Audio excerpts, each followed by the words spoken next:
So it's like these thoughts are really, really big, big things going on in you because they are really the seeds that you are planting for what it is that you are going to create. These are just seeds, okay? Yeah. So every thought is really like a seed that you are planting and saying, okay, I want this to manifest. Okay, I want this to manifest. Okay. So if you had a garden out there and you had peas in one row and cabbage in another row and radishes in another row, you would place the seed in there, you'd water it, and you'd say, this I want to manifest. This is what I want to manifest, right? Okay. Right. So now imagine trying to plant a garden in which you are having seeds that you don't want to manifest, you know? I don't want to manifest this. And you go around, and would you spend any of your time or your energy on putting seeds into a garden that you don't want to manifest? No, I would no, not. it'd be a total waste of time. Okay, so that's what self-doubt is. It is just seeds about things that you don't want to manifest. So you have to catch yourself. And it's a lifetime of practicing these kinds of things. It isn't so much that you have this overwhelming self-doubt.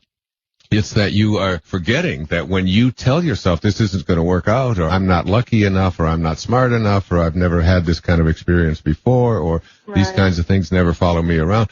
Every single one of those things is like a seed.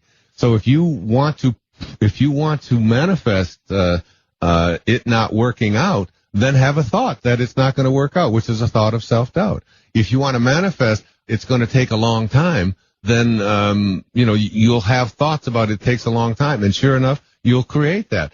Everything that you are creating in your life is based upon a seedling that you are planting in order for you to not have what it is that you'd like to show up. As soon as you get out of the habit, it's much more. What you're really trying to learn to do is to change these habitual way of thinking. That's what I'm working on in my next book. Is about excuses, getting rid of the excuses in our life. Mm-hmm. The things that aren't showing up, believe it or not, are not showing up because you're anticipating that they're not going to show up. Right, and in that, right. Thomas Troward spoke over and over again about it's in the contemplation of an idea. The law of flotation, I said it in The Power of Intention. The law of flotation was not discovered by the contemplation of the sinking of things.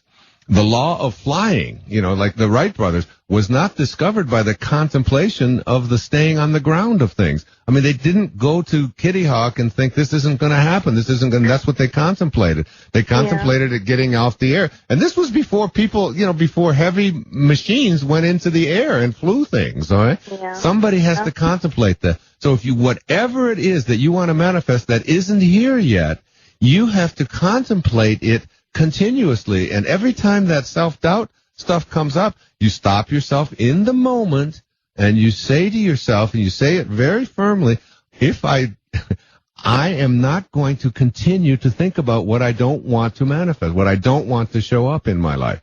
And you'll get better and better and better at it. And then you have to ask yourself the question, is this thought true? Why would this work out for me when I've got three things going on at once? That's the thought that you just described. Why should this work out for me?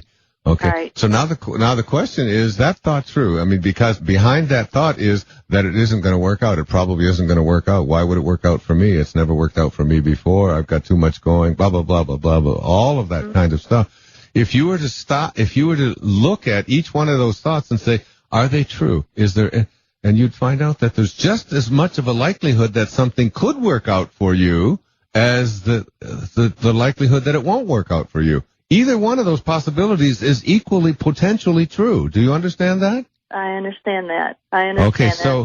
Okay, so now if either one of these thoughts is potentially true, that it's going to work out or it's not going to work out, why would you put your attention and your thoughts on something that isn't going to manifest what you want? That may, in fact, not even be true. That's true. So you've got to go back to that, really challenging each and every one of these kinds of thoughts.